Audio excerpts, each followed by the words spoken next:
एकलव्य महाभारत का एक पात्र था जिसे उसकी अनन्य गुरु भक्ति तथा अप्रतिम लगन के लिए जाना जाता है। वह एक निषाद राजकुमार था जो निषादराज राजा हिरण्यधनु का पुत्र था। उन्हें तीरंदाजी का अत्यधिक शौक था। एक दिन एकलव्य धनुर्विद्या सीखने के उद्देश्य से गुरु द्रोणाचार्य के आश्रम में पहुंचा, किंतु निषाद पुत्र होने के कारण द्रोणाचार्य ने उसे अपना शिष्य बनाने और उसे कौरवों और पांडवों के साथ प्रशिक्षण देने से इनकार कर दिया। उन्होंने एकलव्य को कहा कि वे भीष्म पितामह को दिए हुए वचन से बंधे हुए हैं। उन्होंने भीष्म पितामह को वचन दिया था कि वे केवल कुरु वंश के राजकुमारों को ही धनुर्विद्या की शिक्षा प्रदान करेंगे। निराश होकर एकलव्य गुरु द्रोणाचार्य को प्रणाम कर वन में चला गया। उसने मिट्टी से गुरु द्रोणाचार्य की एक मूर्ति बनाई। उस मूर्ति को ही गुरु मानकर और उस मूर्ति से ही प्रेरणा लेकर एकलव्य आत्मविश्वास, लगन और एकाग्रता से धनुर्विद्या का नित्य अभ्यास करने लगा। मेहनत और लगन से धनुर्विद्या का अभ्यास करने से वह धनुर्विद्या में निपुण हो गया। एक बार एकलव्य वन में धनुर्विद्या का अभ्यास कर रहा था। तभी उसी वन में गुरु द्रोणाचार्य राजकुमारों के साथ आखेट के लिए पहुंचे। साथ में उनका श्वान भी था। श्वान घूमता हुआ वहां पहुंच गया जहां एकलव्य धनुर्विद्या का अभ्यास कर रहा था। एकलव्य को देखकर वह श्वान भौंकने लगा। श्वान के लगातार भौंकने से एकलव्य का ध्यान भंग हो रहा था। एकलव्य ने उसे चुप करने के लिए उसके मुंह में 7 तीर इस ढंग से मारे कि उसका मुंह बंद हो गया, किंतु उसे जरा सी भी चोट नहीं आई। जब श्वान गुरु द्रोणाचार्य और कौरव पांडव राजकुमारों के पास वापस पहुंचा तो वे सब एकलव्य की धनुर्विद्या का कौशल और उसकी प्रतिभा को देखकर आश्चर्यचकित रह गए।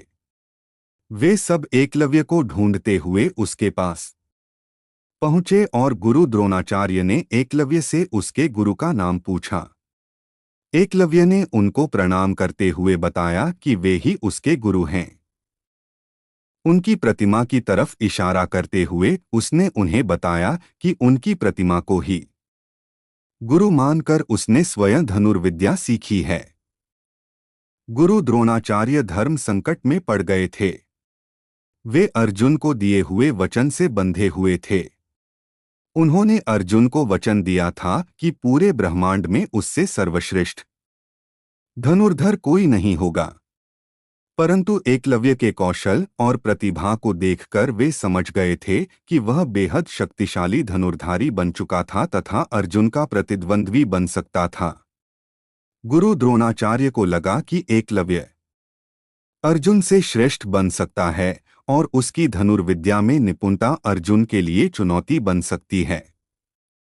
गुरु द्रोणाचार्य ने अर्जुन को दिया गया अपना वचन पूरा करने और अर्जुन की श्रेष्ठता बनाए रखने के लिए गुरु दक्षिणा में उससे उसके दाएं हाथ का अंगूठा मांग लिया।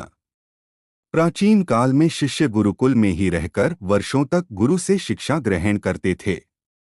शिक्षा पूरी होने पर शिष्य गुरु की इच्छा अनुसार गुरु दक्षिणा देते थे। एकलव्य ने बिना एक क्षण भी सोचे तुरंत अपना अंगूठा काटकर गुरु द्रोण को गुरु दक्षिणा में दे दिया। इस प्रकार एकलव्य का नाम सदा के लिए आदर्श शिष्य के रूप में अमर हो गया। जाते समय गुरु द्रोणाचार्य ने एकलव्य को संकेत से बताया कि दाएं हाथ की तर्जनी और मध्यमा 2 अंगुलियों से भी धनुष चलाया जा सकता है।